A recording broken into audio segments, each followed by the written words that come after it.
Hello hello sir. Sir. या hi, good morning. Good morning sir.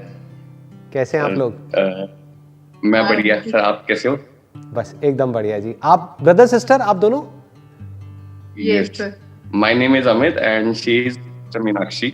बताइए क्या question है आप लोगों का? आप कुछ पूछना चाहते हैं या कुछ कहना चाहते हैं, कुछ डिस्कस करना चाहते हैं? Anything. Right, so first Meenakshi will ask, so she has sir it. हाँ मैं आपकी बहुत टाइम से फॉलो कर रही हूँ, 4-5 ईयर्स से मैं आपको लास्ट फॉलो कर रही हूँ। बट मेरा एक क्वेश्चन है जो मतलब बार बार माइंड में रहता है कि लाइक हमारी इनसिक्योरिटीज बहुत होती हैं, है ना? बहुत जैसे इनसिक्योरिटीज लाइक स्टडीज में, करियर में, फ्रेंड्स के साथ, फैमिली के साथ, जो हम ओवरकम नहीं कर पाते, है ना? मन में रहती है, हमें पता है कि वो नहीं, मतलब हम कर लेंगे, बट फिर भी एक मन में बैठा रहता है डर कि नहीं, ये पता नहीं होगा कि नहीं होगा। How to overcome it? जैसे कोई एग्जांपल आप मेरे को बताओ, कौन सी इनसिक्योरिटीज, किस तरह की इनसिक्योरिटीज के बारे में आप बात हर कर रहे तरह हैं? लाइक कुछ हमने रिलेशंस में देखा होता है जो हमारे साथ नहीं हुआ बट किसी और के साथ हुआ होता है, बट हमारे मन में होता है कि हमारे साथ भी हो सकता है। जैसे ओह। करियर में हो गया कि कुछ पुराना होता है, कोई मतलब खराब वो एक्सपीरियंस मन हो में, गया। हाँ, पास्ट एक्सपीरियंस वो मन में बैठ जाता गॉट है इट, कि हाँ ये कैसे होगा। Got it. तो आप जो इनसिक्योरिटीज कह रहे हो वो बेसिकली दो चीजों से रिलेटेड है। एक है किसी और के साथ में कोई खराब एक्सपीरियंस हुआ है तो आपके दिमाग में घूम रहा है कहीं मेरे साथ भी ऐसा हो गया तो पता नहीं क्या होगा। मान लो किसी की शादी हुई और उनका डिवोर्स हो गया तो आपके भी दिमाग में बैठ रहा है कि यार शादी में तो बड़ा प्रॉब्लम्स होती हैं, ये वो वट, है ना? Number one. नंबर टू, हमारे खुद के साथ में ही पास में कोई खराब एक्सपीरियंस हो गया। मान लो पहले किसी कंपनी में आप थे, वहां पर जो एटमॉस्फेयर था वो इतना अच्छा नहीं था, तो वो हमारे दिमाग में बैठा हुआ है। हम, हमारे अंदर कहीं ना कहीं ये डर है कि हम दोबारा कहीं और जाएंगे तो वहां भी कहीं ऐसा ही ना हो।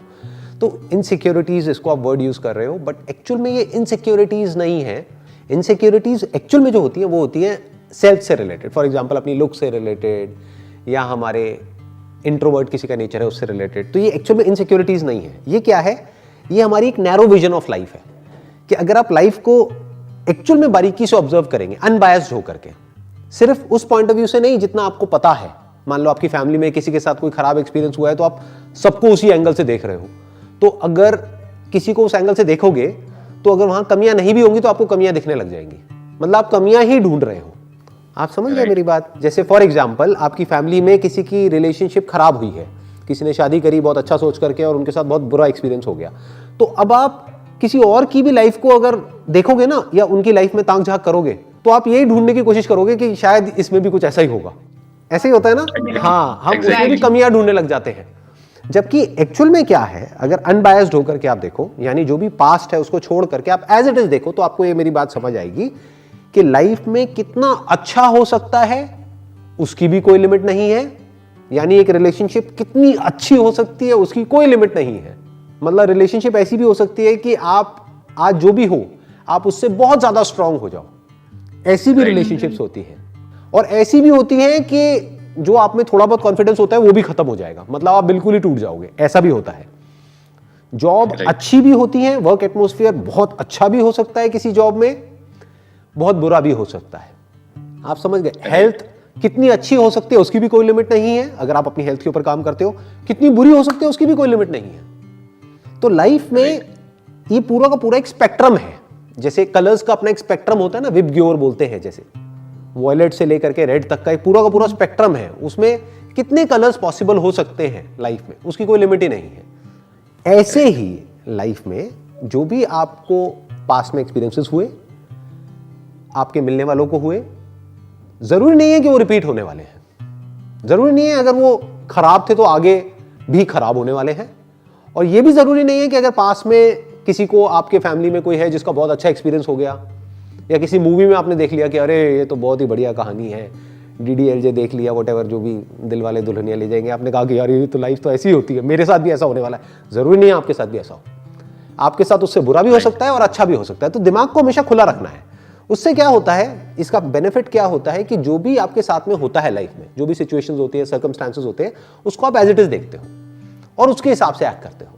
अगर आप अपने पास्ट एक्सपीरियंसेस के बेस पे या किसी और के पास्ट एक्सपीरियंसेस के बेस पर अपनी लाइफ की जो करंट रियलिटीज है उसको देखते हो, तो कभी भी आप एज इट इज नहीं देख सकते। हो सकता है वो पर्सन सामने वाला बहुत ही अच्छा हो, बट आप सिर्फ उसकी थोड़ी बहुत जो 2-3 कमियां हैं सिर्फ वही देखते चले जा रहे हो और उसी को रिपीट करते चले जा रहे हो। और हो सकता है कोई ऐसा पर्सन या कोई ऐसी अपॉर्चुनिटी, जॉब वाइज अगर देखा जाए, वो आपके हाथ से निकल जाए, क्योंकि आपका ध्यान सिर्फ कमियों की तरफ है। तो पास्ट में जो भी कुछ हुआ उससे सीख लो, सीखने में कोई बुराई नहीं है। क्या सीखना है कि अच्छा ऐसा भी होता है, ये नहीं कि ऐसा ही होता है। कुछ लोग ये सोचते हैं कि अच्छा मेरे फादर के साथ ऐसा हुआ तो मेरे साथ भी ऐसा ही होगा। ऐसा कोई रूल नहीं है, ऐसा किसी किताब में नहीं लिखा। अगर आपके फादर या आपके पेरेंट्स कोई हैं जो बिजनेस में फेल हुए तो जरूरी नहीं आप भी फेल होगे, तो आपके साथ अच्छा भी हो सकता है। But don't be too optimistic about life, don't be too pessimistic about life, be realistic. किसी भी सिचुएशन को देखने के दो तरीके होते हैं, एक होता है ऑब्जेक्टिवली देखना, एक होता है सब्जेक्टिवली देखना। सब्जेक्टिवली देखना मतलब क्या कि आप अपने पास्ट एक्सपीरियंसेस के बेस पे उसको देखो, तो आप एक बहुत ही लिमिटेड तरीके से उसको देख रहे हो। फॉर एग्जाम्पल, मैं अगर आप लोगों से बात कर रहा हूं, एक तरीका हो सकता है सब्जेक्टिवली आपकी प्रॉब्लम को समझूं, एक है ऑब्जेक्टिवली। अभी मैं जो भी एक्सप्लेनेशन आपको दे रहा हूं या जो भी सोल्यूशन निकाल रहा हूं आपकी प्रॉब्लम का, वो ऑब्जेक्टिवली है, यानी मैं अपने पॉइंट ऑफ व्यू से कुछ नहीं कह रहा हूं आपको। मेरा हो सकता है रिलेशनशिप को लेकर के एक्सपीरियंस बहुत ही अच्छा हो, तो मैं आपको ये नहीं कह रहा हूं कि नहीं आपका भी बहुत अच्छा होगा। हो सकता है आपका बहुत खराब हो सकता है मेरे से भी अच्छा हो। आप समझ रहे हैं मेरी बात? तो एक है ऑब्जेक्टिवली देखना, मतलब खुद को बीच में से हटा करके एक सिचुएशन को देखना, जैसे एक साइंटिस्ट देखता है, जो हो रहा है एज इट इज देखो। मतलब कोई पर्सन है, उसकी अच्छाई भी देख लो, बुराई भी देख लो। एक कंपनी है, उसकी अच्छाई भी देख लो, बुराई भी देख लो। लाइफ में कुछ हो रहा है, उस सिचुएशन की पॉजिटिव साइड भी देख लो और नेगेटिव भी देख लो, फिर एक्ट करो। As a third person, exactly, कोई situation as a third person देखो। क्योंकि देखो, अभी आप दोनों भाई बहन हो, अगर आप अपने पॉइंट ऑफ व्यू से किसी सिचुएशन को देखोगे तो आप फंस जाओगे। आप या तो उसमें बहुत ही ज्यादा एक्साइटेड होगे या बहुत ही ज्यादा परेशान हो जाओगे। आप अगर अपनी बहन के पॉइंट ऑफ व्यू से देखोगे तब भी फंस जाओगे, क्योंकि तब भी बायस्ड हो गए। अब मेरे पॉइंट ऑफ व्यू से देखो ना, मैं ना आपका भाई हूं ना बहन हूं। बहन तो क्या रो ही नहीं सकता, भाई तो हूं नहीं आपका, है ना? तो मैं कैसे देखूंगा उस सिचुएशन को? एज इट इज आप अगर बताओगे भी अपनी कोई बहुत बड़ी प्रॉब्लम, आप या तो बहुत बड़ा करके बताओगे, यही प्रॉब्लम होती है ना, ऐसा होता है ना। तो आप जैसे ही बताओगे तो मैं मेरे पे उसका फर्क नहीं पड़ेगा, मैं कहूंगा हाँ है तो है, क्या है इसमें, अब इसका ये सोल्यूशन है, खत्म। एज अ थर्ड पर्सन देख लो। इसी से मेरा मतलब सेकंड क्वेश्चन भी कनेक्ट हो गया है मेरा। तो लाइक अभी हमारे पास सिचुएशन आती है तो always there is a thing कि हमें डिसीजन लेना पड़ेगा। मे बी अगर हम एज अ थर्ड पर्सन भी देख रहे हैं तो हमें डिसीजन लेना पड़ेगा, राइट, कि क्या सही है और क्या गलत है। तो वो चीज कैसे इम्प्रूव करी जाए, और मतलब एक तो डिसीजन मेकिंग कैसे इम्प्रूव करी जाए खुद की, ऐसी कौन सी हैबिट्स हैं हमारी हमें अडॉप्ट करनी चाहिए कि हमारी डिसीजन मेकिंग बहुत अच्छी हो जाए, क्योंकि लाइफ में ये चीज बहुत जरूरी है। हाँ। और एक चीज है कि जैसे हम मैंने अभी रिसेंटली आपकी एक वीडियो देखी थी as a man think it के ऊपर, बुक समरी थी, तो वो मुझे बहुत अच्छी लगी। और मैंने देखा कि आप जैसे उसको समझते हो, राइट, एक एक लाइन को, and how you observe the things, तो वो चीज हम लोग कैसे इम्प्रूव कर सकते हैं अपनी लाइफ में, कि हम भी किसी चीज को देख रहे हैं तो या किसी सिचुएशन में हैं तो कैसे इम्प्रूव करें उस चीज को कि हम ज्यादा अच्छे से समझ पाए। कुछ भी समझने का लाइफ में जो सही तरीका है ना, वो एक ही है कि आपको बिल्कुल प्रैक्टिकल होकर के समझना पड़ेगा, इमोशंस को बीच में नहीं घुसाना है।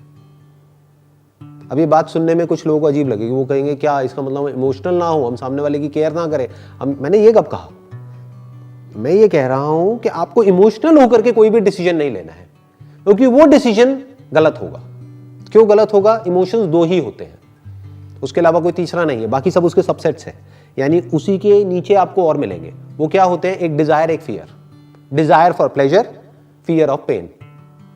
ये प्लेजर और ये पेन फिजिकल हो सकता है, साइकोलॉजिकल हो सकता है, या किसी रिलेशनशिप से रिलेटेड जिसको इमोशनल बोलते हैं वो हो सकता है। बट ये हमको हमेशा फंसाता है। जो लोग बोलते हैं ना कि मेरा मन कर रहा है ये करने का तो मैं वही करूंगा, बेवकूफ है वो लोग। मन तो कुछ भी करता है। या फिर बोलते हैं मेरा मन नहीं है ये करने का तो मैं नहीं करूंगा, मेरा मन नहीं है एक्सरसाइज करने का, मेरा मन नहीं है सुबह उठने का, मैं तो वो करूंगा जो मेरा मन है। मरेगा वो, फंसेगा। मन तो कुछ भी कर सकता है, ये मन ही तो मारता है।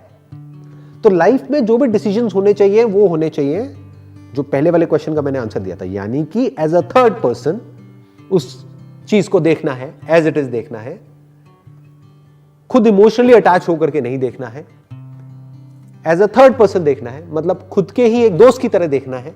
वो दोस्त जिसको कोई फर्क नहीं पड़ता कि आपका ब्रेकअप हुआ है, उसको अपनी दारू की पड़ी है। सही कह रहा हूं, गलत कह रहा हूं? यानी जो भी लाइफ में डिसीजन लेना है, अपने आप को बीच में से हटा दो, एज अ थर्ड पर्सन अपनी उस लाइफ को देखो बिल्कुल प्रैक्टिकल होकर के कि भाई इसमें क्या करना चाहिए, तो आपको अंदर से आंसर मिलेगा, अच्छा ये करना चाहिए। जैसे डॉक्टर है, अगर उसको अपनी ही बेटी का ऑपरेशन करना है तो उसके हाथ कांपने लग जाएंगे, बट अगर किसी और की बेटी का करना है तो उसको कोई फर्क नहीं पड़ेगा, 1 मिनट में करेगा, काम खत्म। 1000 बार पहले भी कर चुका है वो, फटाफट से करेगा, काम खत्म, और वो सही होगा ऑपरेशन। ठीक है, आई होप आप दोनों के क्वेश्चंस के आंसर्स आप लोगों को मिल गए हैं। यस सर, बहुत ही साफ अच्छे सा लगा, और मतलब बहुत क्लैरिटी आई है सुन के। बहुत thank you so much. Most welcome जी, Thank you. And wish you all the best आप दोनों को। Thank you sir. प्लेजर।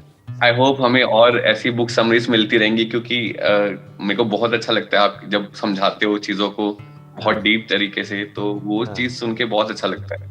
तो आई विश कि हमें और दिखे ऐसी बुक समरीज, और मतलब ऐसी चीजें और मिलती अरे बहुत रहेंगी कुछ मिलेगा अभी आपको, आप चिंता क्यों कर रहे हो, मेरे पास पूरा का पूरा पता नहीं क्या क्या है अभी तो जो आपने देखा है मेरी वीडियोस में वो तो कुछ भी नहीं है, अभी तो बहुत कुछ और होना बाकी है जी। देखते जाओ आगे आगे होता है क्या। चलिए जी, ओके जी, thank you so much. Thank you.